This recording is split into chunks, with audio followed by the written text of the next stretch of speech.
Hello students, आज आपण हा जो कुर्ग आहे सेकंड पार्ट ग्लिम्सेस ऑफ इंडियाचा त्याचा आज अभ्यास करणार आहोत.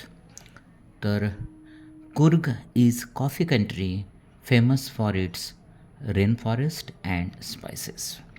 तर कुर्ग हा जो भाग आहे आपल्याला माहिती आहे हा कर्नाटकमध्ये येतो आणि हा फेमस आहे कॉफीसाठी आणि रेन फॉरेस्ट म्हणजे पावसामुळे तयार झालेले जंगलं आणि स्पायसेस मसाले, वेगवेगळ्या प्रकारचे मसाले आपण जी जेवणामध्ये वापरत होती.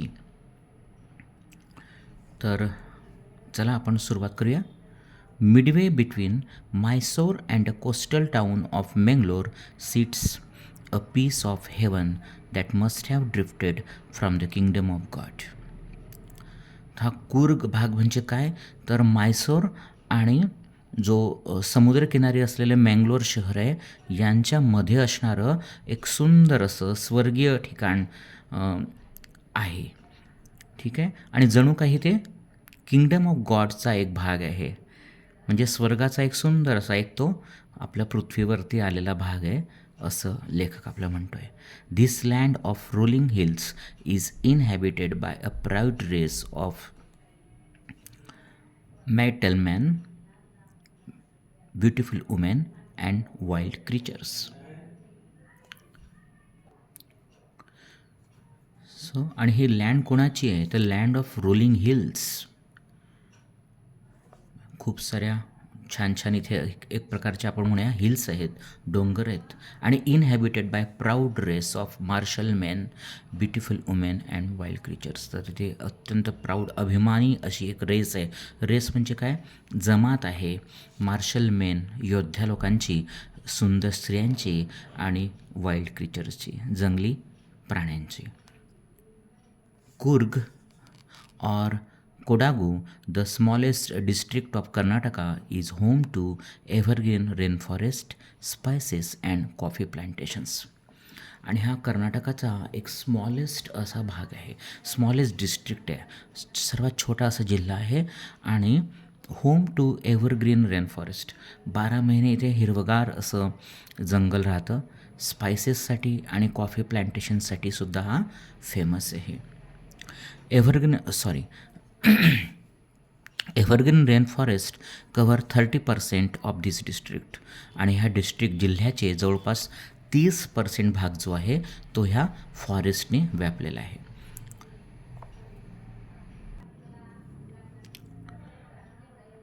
During the monsoons it pours enough to keep many visitors away.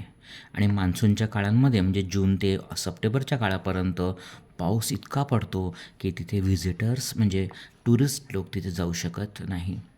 The season of joy commences from September and continues till March. आणि हा जो एक सीझन ऑफ जॉय म्हणजे तिथे जाण्यासाठी व्हिजिटर्स लोकांसाठी किंवा टुरिस्ट लोकांसाठी बेस्ट टाईम काय, सप्टेंबर ते मार्च. The weather is perfect with some showers thrown in for good measure. आणि या काळामध्ये थोडासा पाऊस पडतो पण अतिशय तो छान असतो, परफेक्ट असतो. The air breathes of invigorating coffee. आणि याच याच्यामध्ये आपल्याला एक प्रकारचं म्हणूया वेदर अतिशय छान असतं, वातावरण छान असतं. त्याचप्रमाणे एअर कशी आहे, तर तिथे कॉफीचा हा सुगंध सगळीकडे पसरलेला असतो की जो उत्साहवर्धक असतो.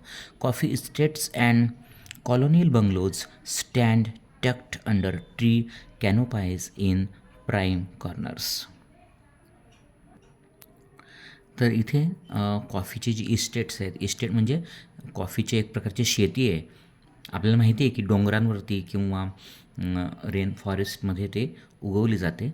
त्याचप्रमाणे ते कॉलोनियल बंगलोज म्हणजे ब्रिटिश काळांपासून तिथे असलेले बंगलोज हे सुद्धा त्या झाडांच्या आपण म्हणूया कव्हरिंग्स खाली असे आहेत, म्हणजे खूप सारी तिथे झाडी आहेत.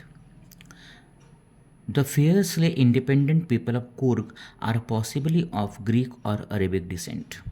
आणि असं म्हटलं जातं की हे फिअर्सली इंडिपेंडंट पीपल, फिअर्सली म्हणजे अतिशय घातक, भयानक घातक, इंडिपेंडंट स्वतंत्र अशी एक जमात आहे की ही आपण म्हणूया की ही त्यांचं डिसेंट किंवा त्यांचं जे मूळ आहे ते ग्रीक लोकांकडनं किंवा अरेबिक लोकांशी जोडलं जातं.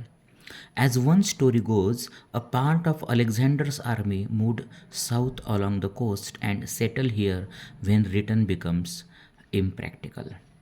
एक स्टोरी अशी सांगितली जाते की अलेक्झांडर, आपल्याला माहिती आहे अलेक्झांडर द ग्रेट हा भारतावरती स्वारी करण्यासाठी आलेला होता. इसवी अलेक्झांडर द ग्रेट भारतावरती हल्ला करण्यासाठी आला होता जवळपास 300 BC म्हणजे चंद्रगुप्त मौर्याच्या काळामध्ये. तेव्हा त्याची एक आर्मीचा भाग जो होता तो कोस्ट म्हणजे समुद्रकिनाऱ्याने ह्या भागात कुर्ग भागात आला आणि परत ते तिथे मात्र जाऊ शकले नाही, त्याच्यामुळे ते इथेच सेटल झाले. These people married amongst the locals and their culture is apparent in the martial traditions, marriage and religious rites which are distinct from the Hindu mainstream. आणि मग इथे ते लोक आलेत त्या काळामध्ये आणि जवळपास म्हणजे आपण म्हणूया 2300 वर्षांपूर्वी, आणि त्यांनी इथल्या लोकल लोकांमध्ये त्यांची लग्न झाली आणि त्याच्यामुळे त्यांचं कल्चर जे होतं ते मात्र थोडंसं वेगळं बनलं. तिच्यामध्ये आपण म्हणूया मार्शल ट्रेडिशन्स, मार्शल कला म्हणजे आपण माहिती आहे युद्धाला पोषक अशा ज्या वेगळ्या कला असतात, जसं आपलं कुंग फू आहे, कराटे आहे, त्या टाईपचं आपल्या ह्या कुर्ग लोकांची एक युद्धकला आहे. त्याचप्रमाणे त्यांच्या मॅरेजेस आणि रिलिजियस राईट्स, लग्न समारंभ असतील, नंतर धार्मिक काही सोहळे असतील, ते इथल्या हिंदू लोकांचे जे आहेत त्याच्यापासून थोडे वेगळे आहेत.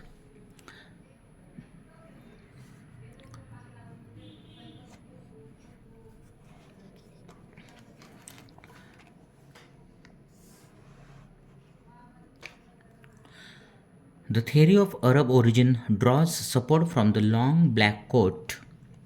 इथे आणि दुसरी एक ओरिजिन त्यांचं दिलं जातं ह्या कुर्ग मधल्या लोकांचं की ते अरब लोकांशी सुद्धा त्यांचा संबंध आहे. का तर ते लाँग ब्लॅक कोट घालतात हे लोक इथली. तर ते कसं आहे की अरबस्थानातले लोकंसुद्धा तसं कपडे घालतात. With an embroidered waist belt worn by the Kodavas known as kupya. It resembles the keffiyeh worn by the Arabs and Kurds. हे कुर्द आणि अरब लोकांचे जे कपडे आहेत तसे यांचेही ते कपडे घालतात, लांबलचक झगा असा घालतात. की जसा इथे बघा ह्या माणसानं इथे हा घातलेला आहे, तर हे कुठेतरी बऱ्यापैकी अरेबियन किंवा कुर्द लोक घालतात त्या टाईपचं आहे. म्हणून असंही म्हटलं जातं की कदाचित हे अरबी लोकांचे सुद्धा यांच्याकडे त्यांचे हे वंश असू शकतात. Kurgi homes have a tradition of hospitality and they are more than willing to recount numerous tales of valor related to their sons and fathers. आणि ह्या लोक जे आहेत हे कुर्गी लोक किंवा कुर्गचे लोक जे आहेत हे यांच्याकडे एक परंपरा आहे. कशाची तर हॉस्पिटॅलिटीची. म्हणजे ही पाहुण्यांची अत्यंत छान अशी सरबराई करतात.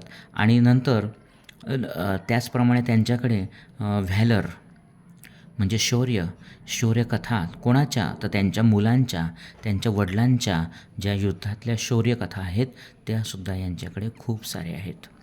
The Coorg regiment is one of the most decorated in the Indian army. आणि हे जे आपलं भारतीय सैन्य आहे त्यात वेगवेगळ्या आपल्याला माहिती आहे की तुकड्या असतात. जसं राजस्थानी असते, मराठा आहे, महार रेजिमेंट आहे, वेगवेगळे रेजिमेंट आहे आपल्या याच्यामध्ये. तिच्यामध्ये एक कुर्ग रेजिमेंटसुद्धा आहे, बरोबर आहे. आणि ती सर्वात जास्त आपण म्हणूया most decorated in the Indian army. डेकोरेटेडचा अर्थ काय होतो की इथे त्यांना खूप सारे मेडल्स किंवा आपण म्हणूया पुरस्कार मिळालेले आहेत. The first chief of the Indian army General Cariappa was a Coorgi. आणि आपल्या भारताचे स्वतंत्र भारताचे जे पहिले आपण म्हणूया जनरल होते आर्मीचे ते होते Cariappa. Even now Kodavas are the only people in the India permitted to carry fire arms without a licence. आणि इथे आपल्याला माहिती आहे की आपल्या भारतामध्ये, आपल्या देशामध्ये कुठेही जर तुम्हाला असं फायर आर्म म्हणजे काय, बंदूक किंवा पिस्टल किंवा आपण रिव्हॉल्वर वगैरे म्हणतो त्याला फायर आर्म म्हणतो. तर आपल्या भारतामध्ये जेव्हा ज्यालाही ते ठेवायचं असतं जवळ, त्याला परमिशन किंवा लायसन काढावं लागतं. परंतु ह्या भागामध्ये मात्र त्यांना लायसन्स घेण्याची गरज पडत नाही. The river Kaveri obtain its water from the hills and forest of Coorg. आणि कावेरी जी नदी आहे ती कर्नाटकमध्ये ह्याच भागातून उगम पावते. Mahseer, a large fresh water fish abound in this water. आणि हा जो महासीर नावाचा भाग आहे, इथे खूप सारं फ्रेश वॉटर पाणी आहे. आणि किंगफिशर्स डाईव्ह फॉर देअर कॅच. आणि इथेच किंगफिशरसुद्धा पक्षी येतात फॉर देअर कॅच. आता ते काय काय कॅच करतात, तर आपल्याला माहिती आहे किंगफिशर्स हे फिश खातात, म्हणजे तिथे फिशसुद्धा खूप सारी असेल. While squirrels and langurs drop partially eaten fruit for the mischief of enjoying the splash. त्याचप्रमाणे इथे जे स्क्विरल्स आहेत, लंगूर्स म्हणजे माकडाचा प्रकार, हे सुद्धा अर्धवट खाल्लेले फ्रूट्स इथे त्या पाण्यात फेकतात आणि त्याचे जे स्प्लॅशिंग असतं पाण्याचं, त्याची मजा ते लुटतात. And a ripple effect in the clear water. Elephants enjoy being bath and scrubbed in the river by their mouths. त्याचप्रमाणे हे एलिफंट्स आहेत, हे सुद्धा तिकडे खूप आहेत आणि तिथे ते त्या पाण्यामध्ये आंघोळीची मजा लुटतात. त्याचप्रमाणे त्यांचे जे माहूत असतात, माहूत म्हणजे काय, जे एलिफंटला सांभाळतात किंवा त्यांच्या वरती बसून ते त्यांना नेतात, त्यांना माहूत म्हणतो आपण. तर त्याची आंघोळ करतात, त्यांचं अंग ते चांगलं आपण म्हणूया स्वच्छ करतात. ते हे एलिफंटसुद्धा तिथे खूप सारं एन्जॉय करतात. The most laid-back individuals become converts to the life of high-energy adventure with river rafting, canoeing, rappelling. आणि इथे एखादा असा माणूस की जो अतिशय शांत आहे, की ज्याला काही इंटरेस्ट नाही आहे जास्त पळापळ धावाधाव करण्याचा, त्याला आपण लेडबॅक म्हणतो. असे लोकंसुद्धा इथे आल्यानंतर अत्यंत एनर्जीनं असे ते आपण म्हणूया भरले जातात आणि वेगवेगळ्या प्रकारचे खेळ जे असतात ते करतात. रिव्हर राफ्टिंग, आपल्याला माहिती आहे की रिव्हर राफ्टिंग म्हणजे पाण्याचा जो वेग असतो तिच्यामध्ये ह्या बोट्समध्ये बसून ते लोक करतात, त्याला रिव्हर रॅफ्टिंग म्हणतात. नंतर हे कॅनोईंग म्हणजे काय, तर लार्ज अशी बोट असते तिच्यामध्ये प्रवास करणं, त्याला आपण कॅनोईंग म्हणतो. रिपेलिंग म्हणजे काय, तर going down a cliff by sliding down a rope. डोंगरावरनं उतरणं याला आपण म्हणतो रॅपलिंग. रॉक क्लाइम्बिंग म्हणजे डोंगरांवर चढणं. अशा वेगवेगळ्या प्रकारचे लोक इथे आपण म्हणूया खेळ किंवा ॲडव्हेंचरस गेम्स इथे करतात किंवा त्याची मजा लुटतात.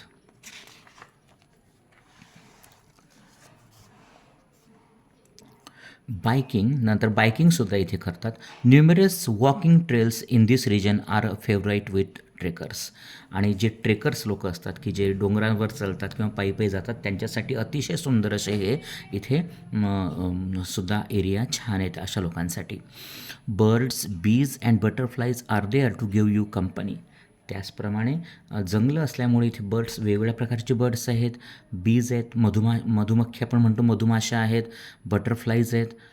नंतर macaques, Malabar squirrels, langurs and slender lorises keep a watchful eye from the tree canopy. आणि अशाच वेगवेगळ्या प्रकारचे हे मकाक आहेत. मकाक म्हणजे काय, तर एक प्रकारचे मंकीज आहेत, मंकीचे प्रकार आहेत. नंतर मलाबार स्क्विरल्स आहेत, लंगूर्स आहेत, स्लेंडर लॉरीस म्हणजे एक रात्री बाहेर निघणारा प्राणी की जो नेहमी जनरली झाडांवर राहतो, त्याला आपण लॉरीस म्हणतो. त्याचे डोळे असे मोठमोठे असतात. तर हे सुद्धा इथे आपल्याला पाहायला मिळतात. How you are to prefer step aside for wild elephants. आणि लेखक म्हणतो आहे की मला जर इथे पाहायचं असेल तर मी wild elephants prefer to step aside for wild elephants, म्हणजे जंगली जे हत्ती असतात त्यांच्याबरोबर तो जाण्याचा त्याला आवडतं. The climb to the Brahmagiri hills brings you into a panoramic view of the entire misty landscape of Coorg. आणि ही जी ब्रह्मगिरीच्या ज्या हिल्स आहेत किंवा पहाड आहेत तिथे जर आपण चढलं तर आपल्याला एक सुंदर असा पॅनोरमिक म्हणजे काय, असा एक विस्तृत असा आपल्याला एक व्ह्यू ह्या पूर्ण एरियाचा इथून दिसतो. A walk across the rope bridge leads to the 64 acre island of Nisargadhama. त्याचप्रमाणे इथे हा जो 64 एकरचा जो सुंदर असा निसर्गधामाचा भाग आहे तो सुद्धा इथे आपल्याला पाहायला मिळतो. Running into Buddhist monks from the India's largest Tibetan settlement at nearby Bylakuppe is a bonus.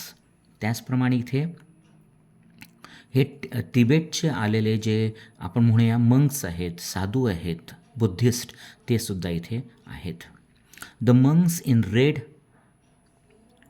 ochre and yellow robes are amongst the many surprises that wait to be discovered by visitors searching for the heart and soul of India.